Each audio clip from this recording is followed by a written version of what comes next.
Hi everyone! Thank you for watching our Who Lives in Indiana video. Today we're going to explore Indiana's wildlife, specifically mammals and birds. Watch until the end to learn about some fun activities to practice your identification skills and a way to help real scientists identify wildlife. With that, let's get started. Have you ever wondered how species get their names? Way back when, people would just give any old name in any language to an animal or plant. This resulted in the same animal being called different names depending on where it lived. For example, we all know what a groundhog is, right? At the very least, we seem to really care about its shadow. But depending on where you live, groundhogs are actually called woodchucks, or land beavers, or whistling pigs. And that's all in English. All four names are for the exact same animal, which is kind of crazy.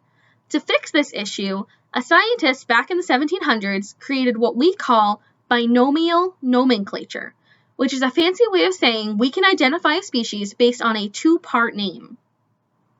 This two-part name is always in Latin because no one alive today speaks it as their native tongue, which means there's no chance of having multiple names for the same species in this language. Under this system, a groundhog is called Marmota monax. Humans are known as Homo sapiens, gray squirrels are known as Squirrus carolinensis, and so on.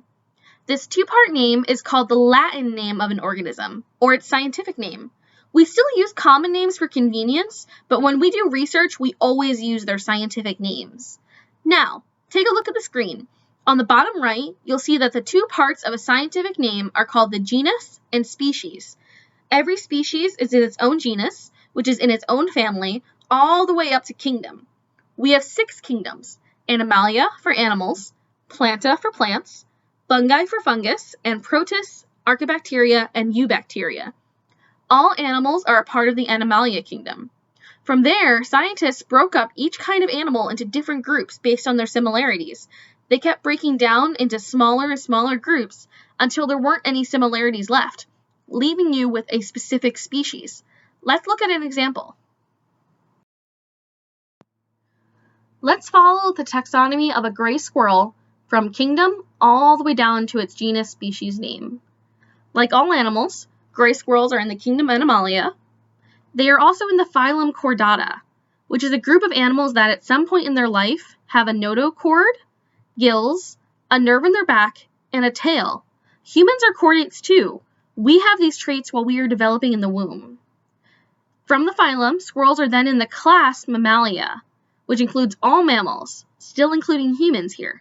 Mammals are warm-blooded, have fur, give birth to live babies, and feed their babies with milk. From here, we start getting into more squirrel-specific taxonomy. Squirrels are in the family Sciuridae, which includes all squirrels, marmots, and chipmunks. Squirrels are then placed in the genus Sciurus, which only includes tree squirrels and nothing else. From here, we get to the specific species carolinensis. You put the genus and species together and you get Sciurus carolinensis, or the gray squirrel. We have to include the genus in the scientific name because other species can have the same species part of the name, but no other species in the world would have the same two-part name as the gray squirrel. Indiana is home to over 800 species of mammals, birds, reptiles, amphibians, fish, and mussels. Our wildlife can be found everywhere, including forests, wetlands, prairies, cities, and farms. No matter where you live, you'll find an animal somewhere. For example, anywhere you can find a tree, you'll find a tree squirrel. We have 4 species of squirrel native to Indiana, but the most common are the fox squirrel, gray squirrel, and red squirrel. Now, take a look at the picture on the far right of the screen.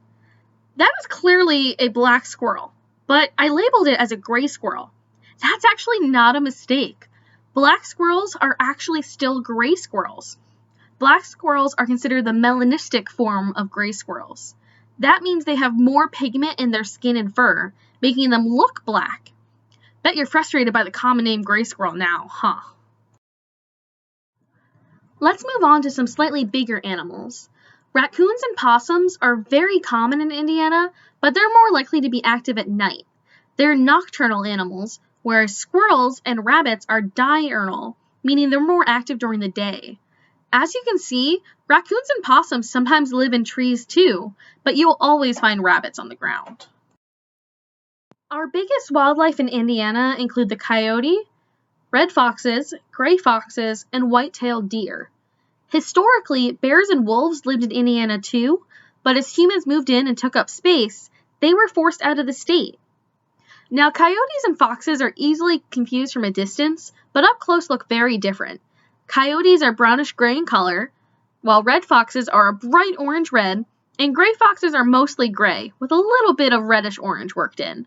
All three of these animals are more active during twilight hours, and they can be found everywhere in Indiana. White-tailed deer are also active during twilight, and as adults are larger than coyotes and foxes. Male deer have large antlers on their heads during mating season. Let's switch to learning about some of our local bird species. Indiana is home to easily over 400 bird species, including our bright, colorful songbirds. Not pictured on the screen is our state bird, the cardinal, easily recognized by its bright red feathers. Other songbirds include the robin, with its bright red belly, and the blue jay, with its distinctive blue plumage. Indiana is also home to woodpeckers, all of which share similar black, white, and red coloration. Pictured on the left is our smallest woodpecker, the downy woodpecker. On the right is our largest, the pileated woodpecker, seen feeding its babies. Along the White River, as well as in ponds and other water bodies, you can find our waterfowl. Most often you'll see geese, which are not pictured, and mallard ducks. Mallard ducks are brown if they're female, and brown and gray with bright green heads if they're male. Often you'll also see our largest waterfowl, the great blue heron, fishing in the White River or flying up high overhead. Now that we know who lives in Indiana, let's talk about who eats who in Indiana. All living things need energy to survive, but how you get that energy can vary.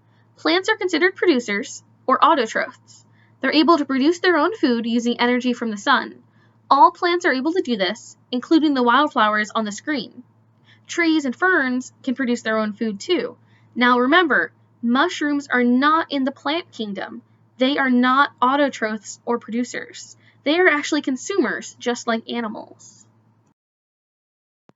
Animals are consumers, also known as heterotrophs. They must eat to survive. They cannot produce their own food. All animals eat, but what they eat varies. For example, white-tailed deer only eat plants, making them herbivores. Other herbivores include rabbits and squirrels, although a very lucky squirrel might find a bird's nest to steal eggs from. Hawks and owls are carnivores, meaning they only eat meat. Coyotes, raccoons, and possums are omnivores, meaning they eat plants and animals as part of their regular diet.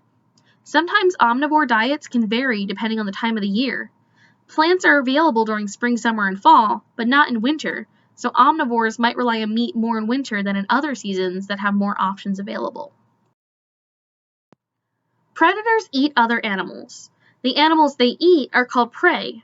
You can figure out if an animal is a predator or prey based on what it eats, as well as who eats it.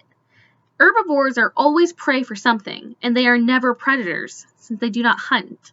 This includes insects, squirrels, rabbits, and deer.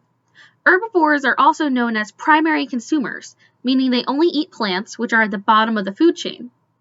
Omnivores can be predators and prey, since they hunt animals to eat, but are often eaten themselves. This can include scorpions, snakes, raccoons, and more. Omnivores are secondary consumers because they eat primary consumers as well as producers. Carnivores are always tertiary consumers and are always predators and never prey. They hunt the lower levels of the food chain.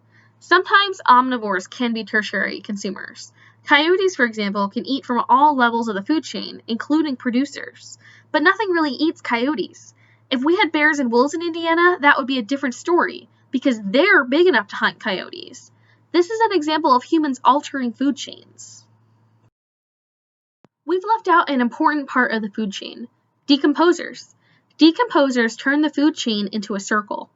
Bacteria, fungi, and insects break down dead organic matter from all levels of the food chain and turn them back into nutrients in the soil.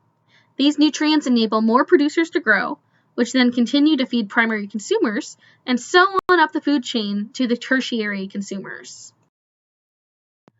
Food chains can be linked into a food web.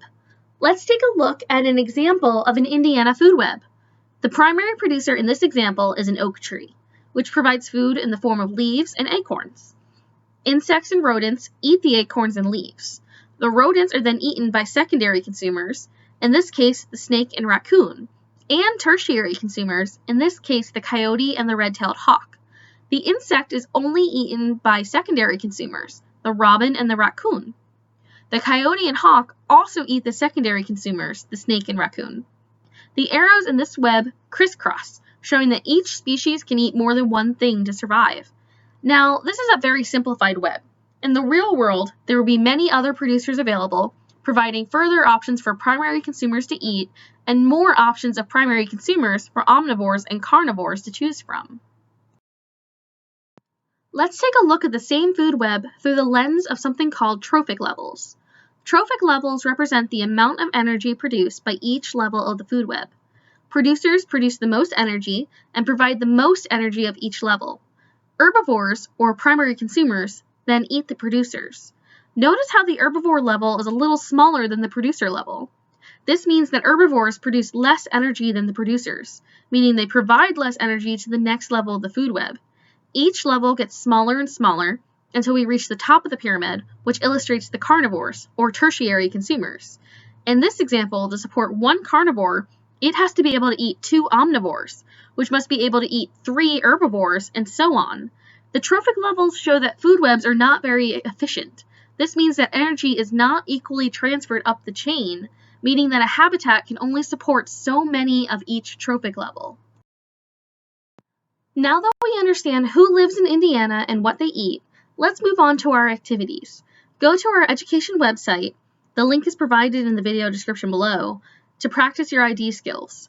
Motion capture cameras were set up in Indiana forests and wetlands to capture photos and videos of our local wildlife. Identify the animals you see and categorize them based on what they eat and who eats them. Once you're an expert, you can help real-life scientists identify wildlife on their own cameras. Scientists from the Chicago Urban Wildlife Watch need your help in identifying the wildlife on their cameras that are stationed all over the city. Using the website Zooniverse, you can help them out and practice being a real scientist. If you're here for class, you were provided these links and an instruction sheet. If you just found our video, you can look in the description to find the link to Zooniverse. Thank you for watching, and I hope you enjoyed.